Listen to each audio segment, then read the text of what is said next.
ಚಿಕಿತ್ಸೆ ಮುಖಾಂತರ ಅದು ಗುಣಮುಖವಾಗತಕ್ಕಂಥ ರೋಗ ಆಗಿರೋದ್ರಿಂದ ಯಾವ ಸಾರ್ವಜನಿಕರು ಈ ಕ್ಷಯರೋಗಕ್ಕೆ ಭಯಪಡತಕ್ಕಂಥ ಅವಶ್ಯಕತೆ ಇರುವುದಿಲ್ಲ ಅನ್ನುವಂತ ಮಾತನ್ನು ಹೇಳಲಿಕ್ಕೆ ನಾನು ಬಯಸ್ತೇನೆ.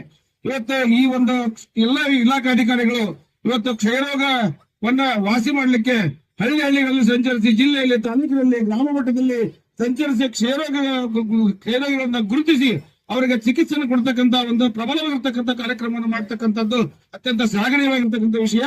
ಅಂತ ಒಂದು ಈ 161 ಕ್ಷಯರೋಗಿಗಳು ಗುಣಮುಖವಾಗಲಿ ಅಂತ ಅವರಿಗೆ ಹಾರೈಕೆಯನ್ನು ಕೊಡ್ಲಿಕ್ಕೆ ಚೌಡೇಶ್ವರಿಯ ಸನ್ನಿಧಿಯಲ್ಲಿ ಇವತ್ತು 161 ದೀಪಗಳನ್ನು ಹಚ್ಚುವುದರ ಮುಖಾಂತರ ಅವರ ಆರೋಗ್ಯ ಇವತ್ತು ಬೇಗ ಗುಣಮುಖವಾಗಲಿ ಅನ್ನುವಂತ ಒಂದು ಆಂದೋಲನ ಹಮ್ಮಿಕೊಂಡಿರ್ತಕ್ಕಂಥದ್ದು ಎಲ್ಲರಿಗೆ ಒಂದು ಸಂತೋಷವಾದ ವಿಷಯವಾಗಿರ್ತಕ್ಕಂಥದ್ದು. ಅದರಿಂದ ಸಾರ್ವಜನಿಕರು ಈ ಕ್ಷಯರೋಗಕ್ಕೆ ಹೆದರುವಂತಹ ಅವಶ್ಯಕತೆ ಇಲ್ಲ, ಭಯಪಡುವಂತ ಅವಶ್ಯಕತೆ ಇಲ್ಲ. ಇದನ್ನ ಗುಣಪಡಿಸಲಿಕ್ಕೆ ಸರ್ಕಾರದ ಎಲ್ಲಾ ಸೌಕರ್ಯಗಳನ್ನ, ಚಿಕಿತ್ಸೆಗಳನ್ನ ಪಡೆದು ಈ ರೋಗದಿಂದ ಮುಕ್ತವಾಗಿ ತಮ್ಮ ಜೀವನ